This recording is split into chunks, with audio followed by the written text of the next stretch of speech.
ఎప్పుడూ చేసుకునే రైస్ పులిహార రవ్వ పులిహారే కాకుండా సేమియాతో కూడా డిఫరెంట్గా ఇలా పులిహార చేసి పెట్టండి. చాలా ఇష్టంగా తింటారండి. ఇలా లంచ్ బాక్స్లో కానీ మార్నింగ్ టిఫిన్స్లో కానీ మీ ఇంట్లో వాళ్ళకి చేసి పెట్టారంటే చాలా ఇష్టంగా తింటారు. మరి ఈ సేమియా పులిహార ఎలా ప్రిపేర్ చేసుకోవాలో చూద్దామా? ఏదైనా ఒక ప్యాన్ తీసుకొని సేమియాను ఉడికించడానికి సరిపడా వాటర్ను అందులో యాడ్ చేసుకోండి. అందులోకి ఒక హాఫ్ టీ స్పూన్ వరకు ఆయిల్ కూడా యాడ్ చేసి ఎసరును అలా మరగనివ్వండి.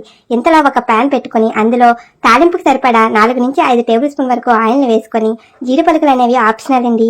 ఈ జీడిపప్పు అనేది గోల్డెన్ కలర్లో వచ్చే వరకు వేయించుకొని ఒక ప్లేట్లోకి తీసి పక్కన పెట్టుకోండి. ఈ పులిహారలో తాలింపుల కోసం 1 టీ స్పూన్ వరకు ఆవాలను, 1 టీ స్పూన్ వరకు జీలకర్రను, 1 టీ స్పూన్ వరకు మినపగుళ్ళను, అలానే 1 కప్పు వరకు పల్లీలను కూడా యాడ్ చేసుకుని దోరగా వేయించుకోవాలి. ఇందులోకి కారానికి తగ్గట్టుగా పచ్చిమిరపకాయలను ఒక 15 నుంచి 20 వరకు వేసుకొని అలా వేయించుకోండి. 1 టీ స్పూన్ వరకు పసుపును, ఒక 5 నుంచి 6 రెమ్మల వరకు కరివేపాకును వేసుకొని బాగా వేయించుకోవాలండి. ఇందులోకి మెయిన్గా తరిగిన అల్లం ముక్కలను కూడా యాడ్ చేసుకుంటే ఈ పులిహారలోకి మంచి ఫ్లేవర్ వస్తుందండి. అలానే రుచికి సరిపడా ఉప్పును కూడా యాడ్ చేసుకొని ఒకసారి బాగా మిక్స్ చేసుకోండి. ఈ విధంగా తాలింపులో పల్లీలు కూడా బాగా వేగిన తర్వాత ముందుగా ఫ్రై చేసి పెట్టుకున్న జీడిపలుకును కూడా యాడ్ చేసుకుని పక్కన పెట్టుకోండి. అలానే ముందుగా పెట్టిన ఎసరు బాగా మరిగింది చూసారు కదా. ఈ విధంగా మరిగిన తర్వాత నేనైతే ఒక 3 కప్పుల వరకు సేమియాని తీసుకుంటున్నానండి. మీరు మీ ఇంట్లో వాళ్ళకి సరిపడా అంత సేమియాని యాడ్ చేసుకొని బాగా ఉడికించుకోవాలి. చూడండి, ఇందులో ఆయిల్ వేస్తేనే మనకి పొడి పొడిలాడుతూ ఉడుకుతుంది. సేమియా ఈ విధంగా ఉడికిన తర్వాత ఈ సేమియాను స్ట్రైనర్లో వేసుకొని వాటర్ అంతా వడపోసుకోవాలండి. ఇలా వాటర్ అంతా వడపోసుకొని చల్లని వాటర్ను అందులో వేసుకున్నట్లయితే సేమియా మరింత పొడిపొడిలాడుతూ ఉంటుంది.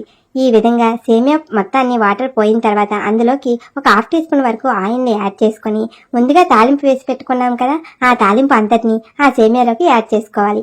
ఈ విధంగా తాలింపు అంతటిని వేసుకొని బాగా మిక్స్ చేసుకోవాలి. ఇలా మొత్తాన్ని మిక్స్ చేసుకొని దీనిలోకి ఒక 3 నుంచి 4 నిమ్మకాయలతో పిండిన నిమ్మరసాన్ని కూడా వేసుకొని ఒకసారి బాగా ఈవెన్గా కలిసేటట్టు అలా కలుపుకోవాలండి. అప్పుడే మనకి పులిహార అనేది మంచి టేస్ట్ వస్తుంది. నిమ్మరసాన్ని వేసిన తర్వాత చేతితో మొత్తాన్ని ఈవెన్గా కలిసేటట్టు మొత్తాన్ని మిక్స్ చేసుకోండి. ఇలా మీ ఇంట్లో వాళ్ళకి ఒక్కసారి చేసి పెట్టండి, సూపర్ అంటారు, అంత బాగుంటుందండి.